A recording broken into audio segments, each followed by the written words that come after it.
Voltamos com o programa Variedades. Em nome de Farmácias Associadas, aqui você tem amigos. Farmácias Associadas em Tupã, Farmácia Econômica. Em nome de Delta Sul, que está com a promoção de Páscoa, né? Você tem móveis, eletro, som, imagem, informática, telefonia celular. Começa a pagar só em junho.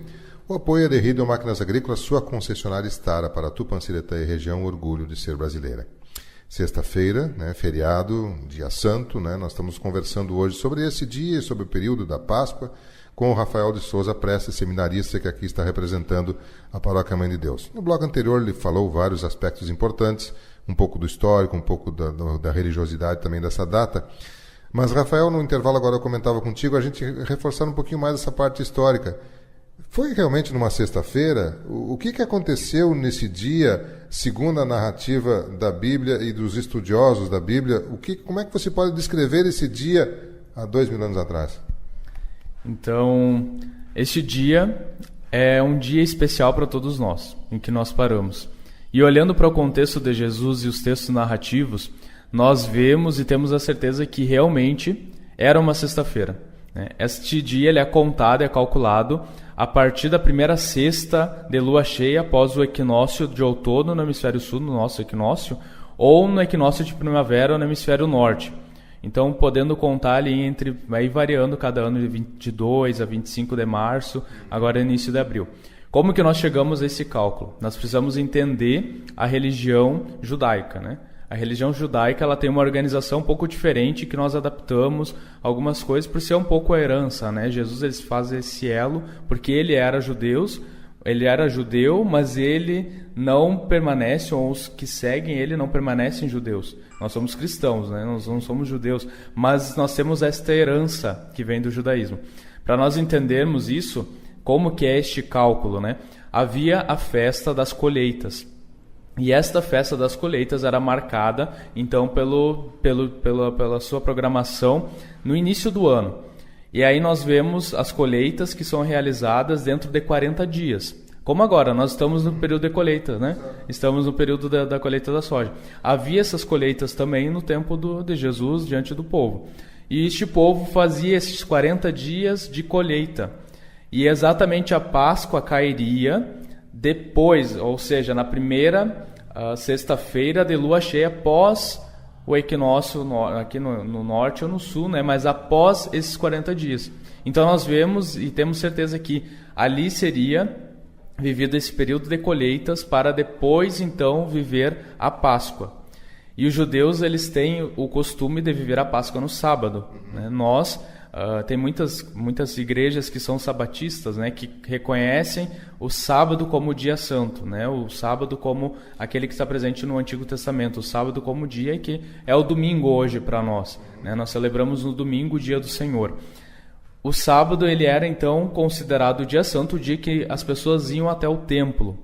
E ir até o templo significava participar de sacrifícios, participar da celebração, participar da liturgia que acontecia. Porque os judeus eles têm, né, a sinagoga e o templo. O templo era um grande templo em que estavam ali os comércios, estavam o poder político, o poder econômico, enfim, todo o poder religioso, todos os poderes estavam concentrados ali. E nas sinagogas apenas um momento de liturgia, onde rezavam-se os salmos. Então o sábado era o dia de ir até o templo. E ali no templo fazer as atividades todas. Ir no mercado, ir comprar suas necessidades básicas e também celebrar o sacrifício. Então os judeus eles têm muito forte isso, né? Essa celebração do sábado. E o sábado, após os 40 dias, é então o dia da Páscoa. A Páscoa, como é narrada nos escritos, né, nós vemos não uma Páscoa, claro, qual é a Páscoa dos judeus? Não é a Páscoa em que Jesus morre, né? Nós temos na Páscoa dos judeus um momento de louvor a Deus por essas colheitas que foram feitas. Então aí tem todo um escrito que coloca, né? Nós vamos pegar um novilho gordo, um novilho grande, e este novilho será então levado até o templo, e lá no templo ele será imolado. Ele sendo oferecido a Deus, ele será todo dividido e a carne será consumida pelas pessoas da família.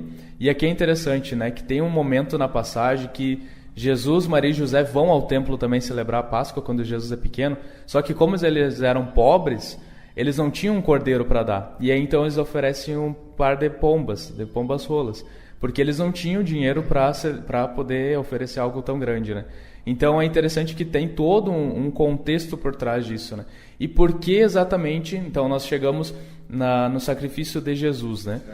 Porque ele é sacrificado, é morto. Por que acontece isso na sexta-feira? Porque a época de julgamentos, ou que também estavam ali o rei Herodes e todos os reis, eles tinham um período em que se poderia acontecer essas crucificações. E elas precisavam anteceder a festa da Páscoa. Precisava acontecer antes deste período, porque na Páscoa era esse grande dia de celebração.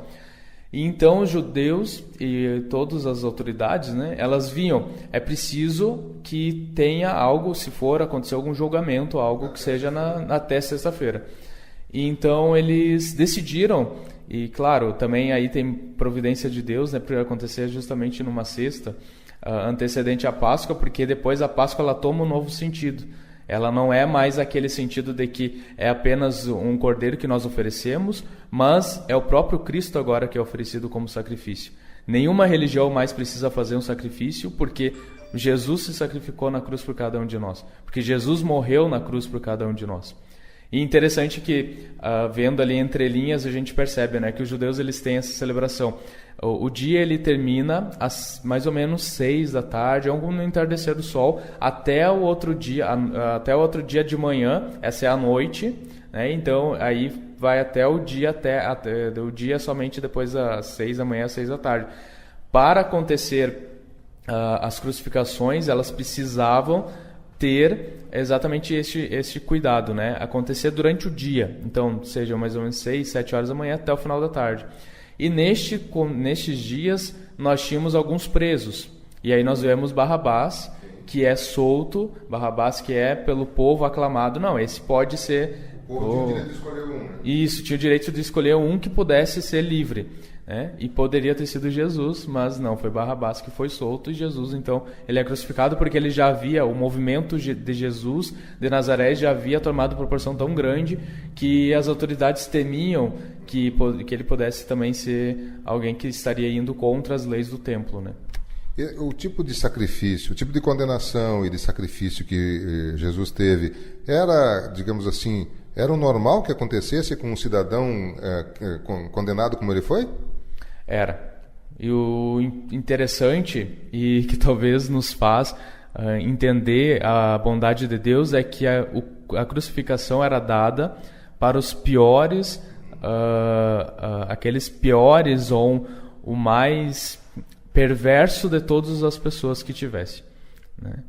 A crucificação tinha outras formas de tortura que o Império utilizava. Tinha somente eles poderiam fazer o corte de alguns órgãos, poderiam amputar, vamos supor, um ladrão poderia cortar-se as mãos, né? Poderiam cortar-se os pés, poderiam se tirar os olhos, né? Ou poderiam fazer umas chibatadas, né? Jesus ele sofre tudo isso e ainda mais a crucificação, né? E a crucificação sim é sinal de humilhação, é sinal de que essa pessoa não vale o que ela fez, né? Então esse sinal de morte é dado geralmente a pessoas que que sofriam de roubo ou que haviam matado outras pessoas. E aí então no final do texto narrativo é interessante porque os soldados percebem, né? Poxa, esse era realmente filho de Deus, né? Ele não havia feito nada de mal, mas injustamente ele é morto. Mas a cruz ela era uma prática bastante comum e era uma prática de humilhação, uma prática que realmente aquele que era humilhado era elevado e mostrado para os outros como não fazer, um modelo de como não deve ser feito, porque se você fizer como ele, vai acontecer de ir para a cruz. Nós estamos conversando com o Rafael de Souza Prestes, que está em nome da Paróquia Mãe de Deus, a nosso convite, falando um pouco sobre essa Sexta-feira Santa que estamos vivenciando. Eu vou ao intervalo comercial e já volto com mais um bloco com ele para a gente continuar a conversar sobre esse tema nesse dia especial na edição do seu programa Variedades. Um rápido intervalo, eu já retorno.